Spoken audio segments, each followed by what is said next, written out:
एक समय की बात है। एक घने काले जंगल में एक तांत्रिक ने एक भूत को पकड़ लिया और उस भूत को बेचने के लिए वो तांत्रिक शहर ले गया। शहर में वो तांत्रिक एक सेठ से मिला। सेठ ने पूछा, क्या बेच रहे हो?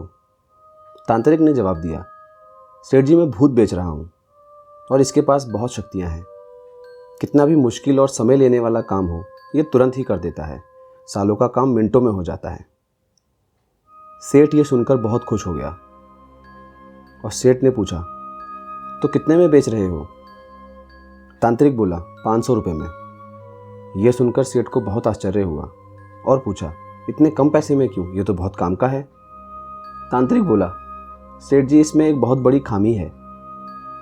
अगर इसको कोई काम नहीं मिलता तो ये अपने मालिक को ही खाने को आता है।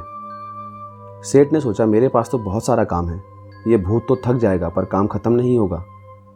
तो सेठ ने भूत खरीद लिया और ख़रीदते ही भूत काम काम काम चिल्लाने लगा और सेठ भी रेडी था काम के साथ। उसने बहुत सारे काम दे दिए एक साथ, लेकिन भूत ने सारे काम एक साथ ही कर दिए। सेठ बहुत खुश था, लेकिन कुछ दिनों बाद सेठ को घबराहट होने लगी क्योंकि उसके सारे काम लगभग ख़त्म हो चुके थे और वो भूत अपने मालिक को खाने की फिराक में था।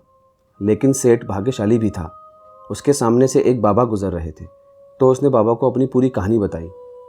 बाबा ने कहानी सुनकर बोला, घबराओ नहीं, आप अपने भूत को आंगन में एक बांस की लकड़ी सीधे खड़े करके गाड़ने को बोलो और अगर आपके पास कोई काम हो तो बोल देना करने को, और अगर नहीं तो भूत को कहना कि बांस की लकड़ी के ऊपर जाए और नीचे आए और ऐसा ही करते रहे। ऐसा करने से आपका काम भी हो जाएगा और भूत आपको काम के लिए परेशान भी नहीं करेगा। तो सेठ ने वैसा ही किया जैसे बाबा ने बताया और वो निश्चिंत हो गया और खुशी से अपना जीवन जीने लगा। अब समझने वाली बात है कि इस कहानी में जो भूत है वो हम सबके पास है और वो है हमारा दिमाग, जो हमेशा कुछ ना कुछ करना चाहता है, खाली नहीं बैठ सकता। और अगर आप खाली बैठने की कोशिश करते भी हैं तो आपको इतने सारे ख्यालों में डुबा देगा कि आप सोच भी नहीं सकते। अगर आपने कभी शांत बैठ के देखा होगा तो आपको पता होगा, और अगर नहीं तो सोचिए ये कैसे अपने आप को आपकी मदद से बिज़ी रखता है और आप खाली बैठे हो फिर भी आपकी सारी एनर्जी चूस जाता है। और इस कहानी में जो बांस की लकड़ी है वो है हमारी सांसें।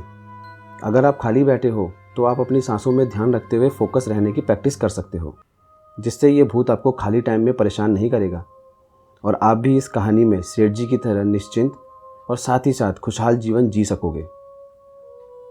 This is white board learnings. Thanks for watching. Stay निश्चिंत।